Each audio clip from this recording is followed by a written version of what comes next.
There is an important debate underway regarding the future of American energy. It's a debate that demands the full attention of our citizens, an issue of great significance and consequence we can no longer ignore. Polarized by divided allegiances to politics, parties, and popular opinion, many are left wondering who to trust and what to believe. This documentary examines one small but critically important piece of the energy puzzle, about a process called hydraulic fracturing.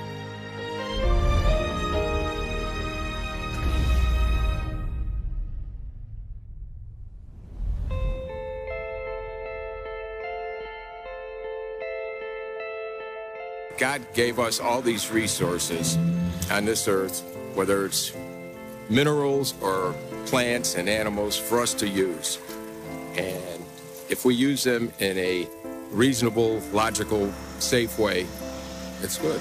My profession and field has been in the environmental sciences, and so I've been cautious of any kind of perturbation to the environment. Any American citizen trying to make a decision about where we should go with this should understand that we have this need for energy in this country, and that, as with any industrial process, it has an effect on the environment, and that environmental effect can be mitigated to a certain extent or not mitigated depending on what kinds of decisions companies make. WPX Energy commissioned this documentary in response to the onslaught of misinformation leveled against their industry as a whole and the process of hydraulic fracturing specifically.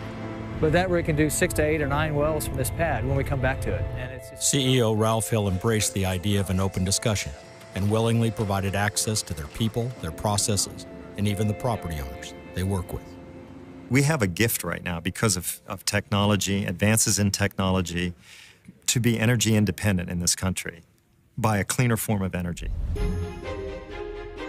The world runs on energy, and there is not a single aspect of our lives that is not impacted by it. What powers our factories, exploration, travel, and commute depends on it.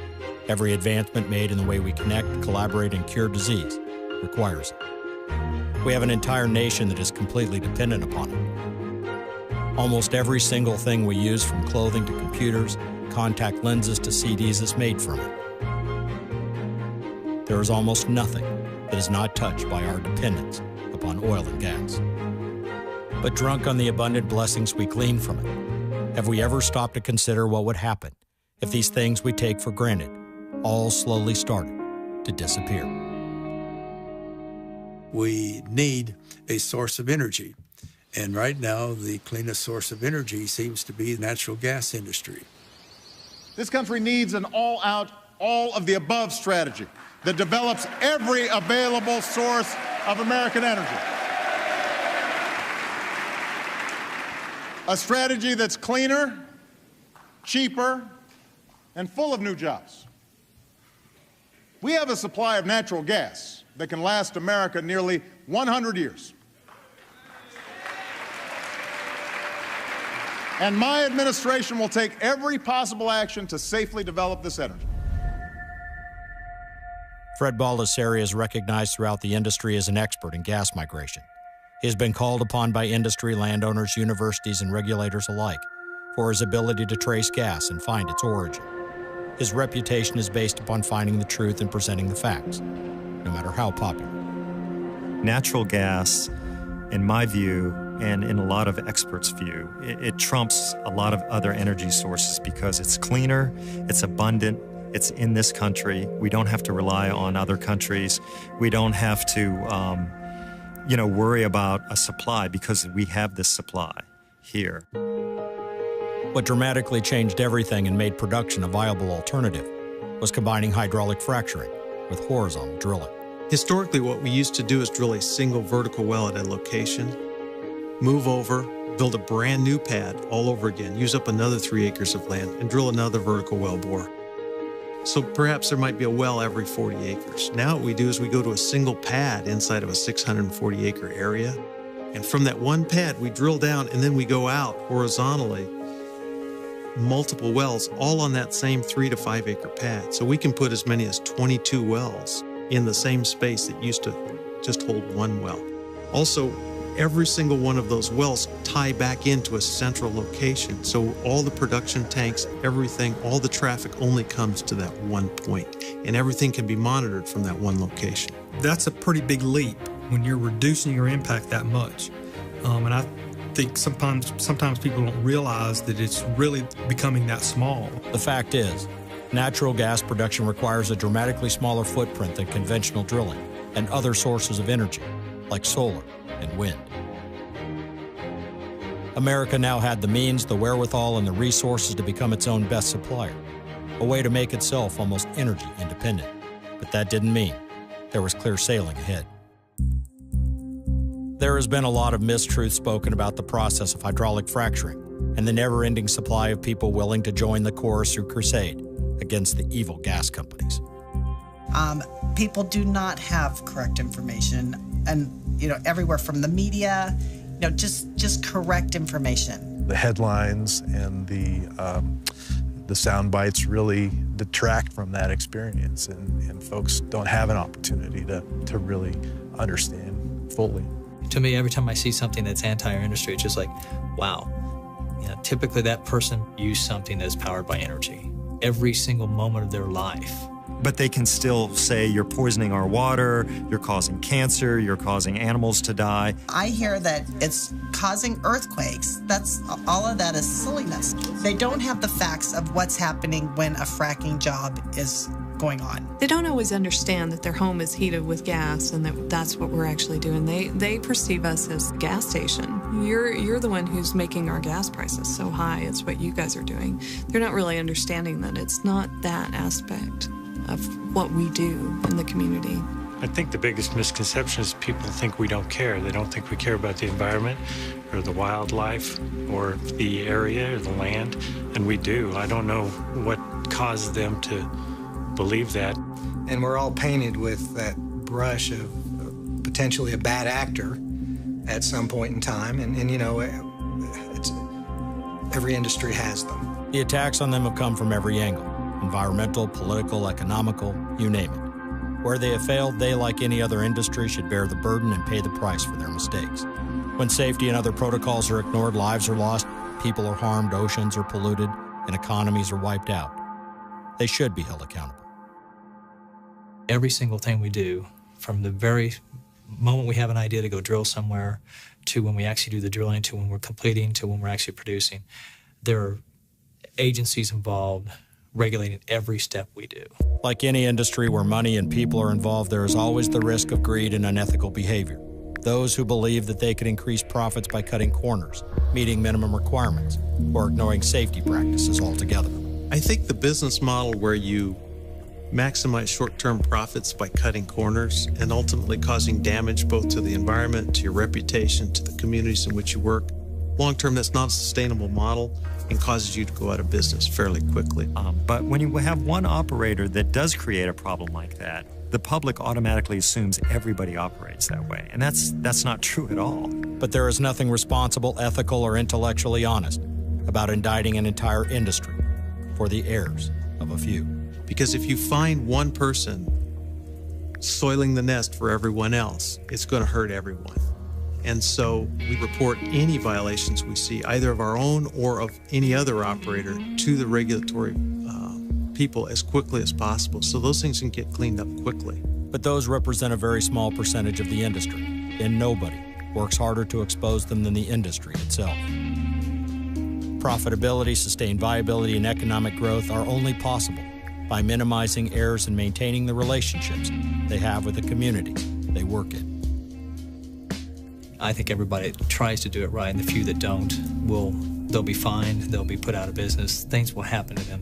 The oil and gas industry is a fairly small group of operators who not only watch out over their own operations, but also self-police each other. And we also police ourselves very, very carefully. We cannot afford the kind of expensive slip-ups that have occurred in the past, frankly.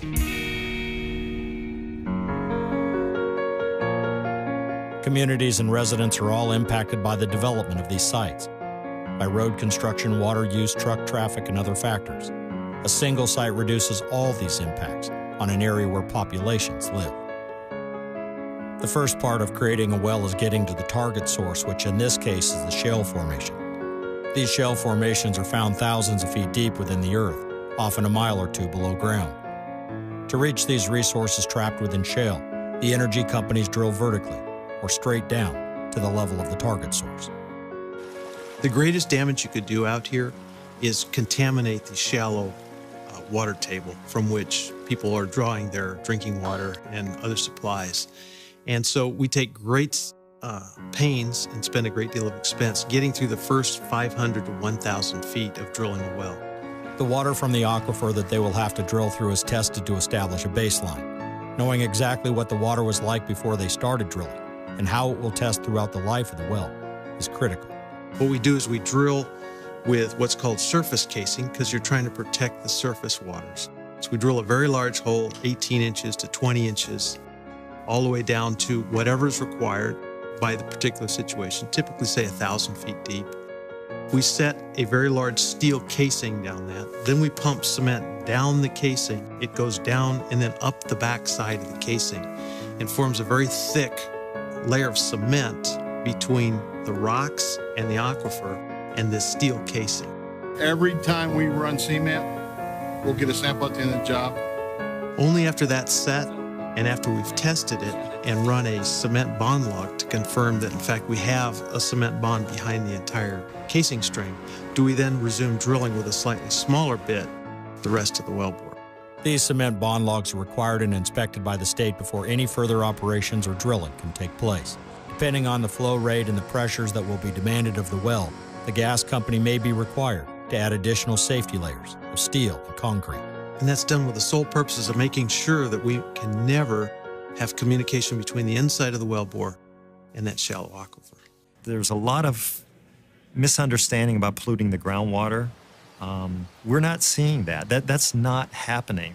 And we have no cases that have been proven in the country, as far as I know, where the mechanism of hydraulic fracturing caused a gas migration problem where the gas was, migrated because of the hydraulic fracturing into the aquifer system. Protecting water tables is incredibly important to all energy companies. There is zero profit in doing these wells wrong. It undermines their credibility with a community they want to establish a long-term relationship with, and they know that their integrity and relationships matter. And we've had situations where a homeowner will see a rig nearby, complain that they have a problem with their water well, take a sample, it reveals methane in it, and they said, well, we didn't have it here until we saw that rig move in. People will see a guy lighting his drinking faucet in a video or some guy holding up a jar of dirty water, claiming that some energy company has ruined their lives, and people feel bad for them. Then we go to see and investigate where the rig is, and we find out they haven't drilled 10 inches into the ground. There's no drilling. The energy company had nothing to do with the fact that he could light his water on fire, or the fact that the guy had dirty or contaminated water. But those facts never seem to get reported. And all the hyperbole in the media and the misinformation out there and, some of the stuff that gets put out there is just creating more of this controversy, and it's almost like scare tactics. However, this aspect of natural gas operations and hydraulic fracturing get more attention and misguided attacks on it than almost any other. Have there been problems with well integrity and with gas migration? Absolutely. There have been. And they're generally fixed right away, and they're generally short-term. But there have been a lot of problems that are naturally occurring, too, that are getting, the industry is getting tagged with that natural condition being their responsibility, and it's simply not the case. There are a number of areas in the country where organic methane is very close to the surface. It is naturally occurring and has been there or migrating there since the beginning of time. It can make creeks bubble and even leach or migrate into wells or aquifers. But this near-surface gas is different from the deeper, more mature thermogenic gas that energy companies harvest from miles below the surface. EPA and other investigative agencies at the state level have evaluated such occurrences many times to find that this microbial or early thermogenic gas in drinking water has nothing to do with energy companies. The fractures created in these wells are very small and miles below the Earth's surface. While people have inaccurately reported that they can set off earthquakes, the openings that are created in the shell can literally be held open with a few grains of sand.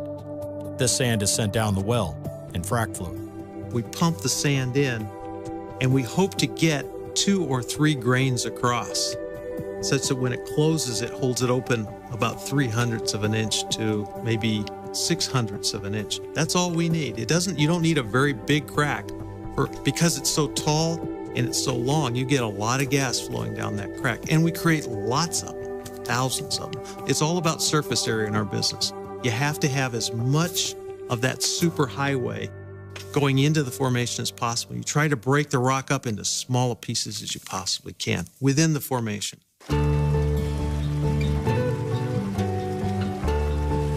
The critics of hydraulic fracturing cite the enormous amount of water used to fracture a well. This fact is indisputable. Hydraulic fracturing does require a lot of water, and sometimes in areas of the country where everyone is competing for it. We put several million gallons of water down a particular wellbore. You start adding that up, and as you come through an area, there will be a large draw on the available water supply in that particular community. To be fair to the energy companies, however, vying for water, the energy company will use on one well about the same amount of water used on a golf course for 2 weeks. We mitigate that. Typically, once you pump water down the wellbore, about 50% of it comes back up to the surface. What we try to do is we reuse it. We use it for the next frac job and the next frac job, and it's obviously it saves us money. And here, as our operations gets bigger, it will recycle 100%. Another concern for those who oppose hydraulic fracturing is the actual chemicals the companies put into or draw back up the well. Those are very carefully regulated. They're very carefully used and applied. We're very conscious of what we do with them once we recover them and bring them back up to the surface. Typically, what we do is we simply push them down the next wellbore for the next frac job. In some cases, we pull them out and we put them down a deep disposal well where they go into another deep formation where they can't do any harm to anybody. Somewhere between 0.5% and maybe 2% of the total amount of fluid pumped are what we call additives, or the chemicals that everyone continues to talk about. Well, everything's chemical, but we have chemical names for everything. Dishwashing detergent and bleach. The same things that are in those two products, household products, are the constituents of this, somewhere ranging from about 0.5% to 2%. And it's heavily diluted. The point is that these chemicals used in very small quantities are closely monitored, properly stored, and highly regulated. They are controlled during their application and completely isolated from the fresh water tables by steel and concrete safeguards. We were one of the first companies to push very strongly for full disclosure of frac fluids. Anybody in the public can go out to the fracfocus.org website and look up every single chemical that we have pumped down every single one of our wells over the last few years. And we strongly applaud that. We think it's a good movement in the industry. Everyone should know exactly what's being done on any well on their land. Accidental spills at the surface are quickly mitigated and even guarded against by storage tanks and specially designed spill berms. Additionally, energy companies are leading the way to find new and better ways of reclamating the same water or using deep water sources that can't be used for any other purpose. This is very salty water. In Pennsylvania, early on, operators were taking this very salty water to sewage treatment plants, which simply were not designed to handle that. It was causing a lot of problems. That's why companies have gone to either recycling their frac fluid or disposing of it into deep wells. No one is trying to say that hydraulic fracturing is without risk. No form of energy is accident-proof. But natural gas in the hydraulic fracturing process has proven itself as safe and as environmentally sound as it comes. WPX has 1,200 employees. The vast majority of those employees live in the areas we operate. Most of those people are out in the field, and they live there, they hunt there, they raise their kids there. Their children attend the same schools, attend the same churches, and use the same water sources as their neighbors. That's their way of life, so there's no way, if you just think common sense-wise, why would they screw up the place they live? Brad is a WPX employee who has lived in the stretch of Colorado for most of his life, and his family is an active part of the community. We've been here for years, and the people that work here have been here for years, and we try to hire people that are from here and that do drink the same water as the folks that we're drilling on. In fact, they're our friends. Our kids go to school with them. My daughter married some of these kids that have wells on them, It's just we're part of the community here, and I really believe that. We're in it for the long haul here with our integrity and our business ethics and taking care of the property and the wildlife and everything that goes along with development. There's a reciprocal relationship, and we try to bring something of value to them, knowing that we want to be there for years to come.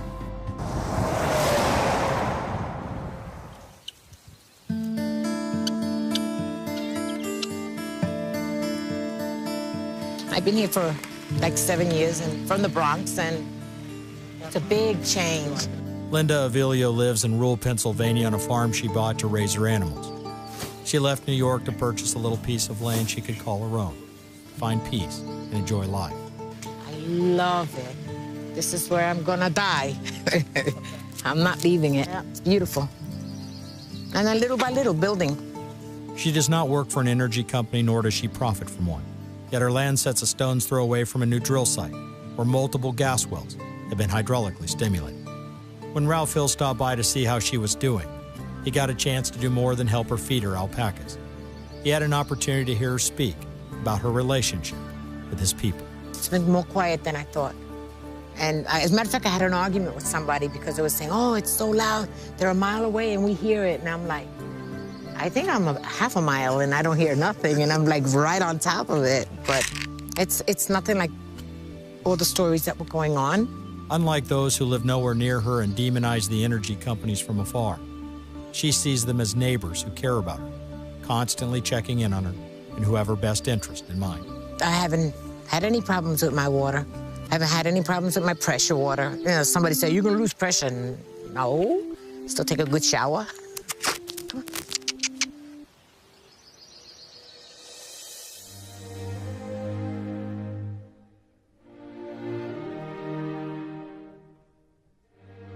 I haven't found a place that I would rather live than right here, because it's got everything that I enjoy. It's got clean air, and it's got fresh water, and good scenery. As a botanist, Ivo Lindauer has watched 4 generations of family occupy the land he owns in Colorado. We moved to this property in 1936. We had to ride horses to get to school, about 3 miles each way. And mother was a teacher, and she says, we got to get this family closer to bigger schools. And so that's when Dad bought this ranch. Ivo Lindauer was a scientist who understands the earth below his farm as well. So when the energy companies came calling, he was nobody's fool. Lindauer understood that miles below his land there was an abundant source of energy that could be tapped into efficiently, safely, and unobtrusively. When he was offered a significant amount of money to sell his land, he didn't. We turned down their offer, which would have made us all financially independent for the rest of our lives.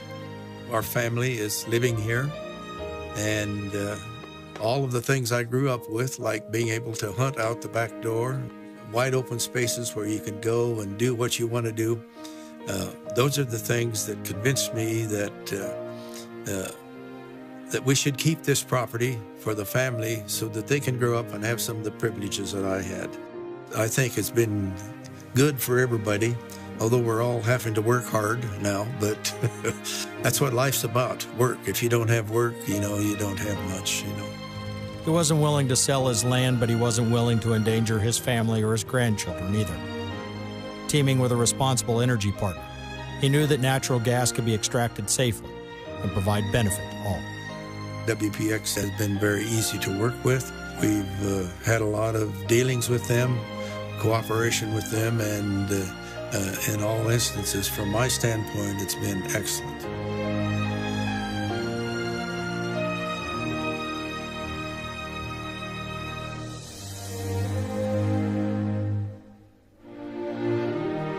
It is estimated that 2.8 million jobs have been created directly or indirectly by the gas industry in the last 10 years.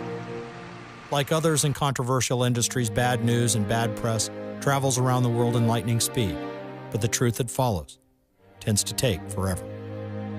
We are a nation of people never complacent with sitting on yesterday's successes, who lead the world in technological discovery. Unharnessing the chains that prevent us from unlocking the vast resources below us is essential to that end. It must come with open and honest discourse. It must come with safety and environmental impact in mind. But it must come. The viability of our economy, jobs, and national security ultimately depend on our ability to become self-sufficient. We must end division, encourage innovation, and inspire generations to come. Energy independence could not hold bigger stakes for our economy, our security, and our future.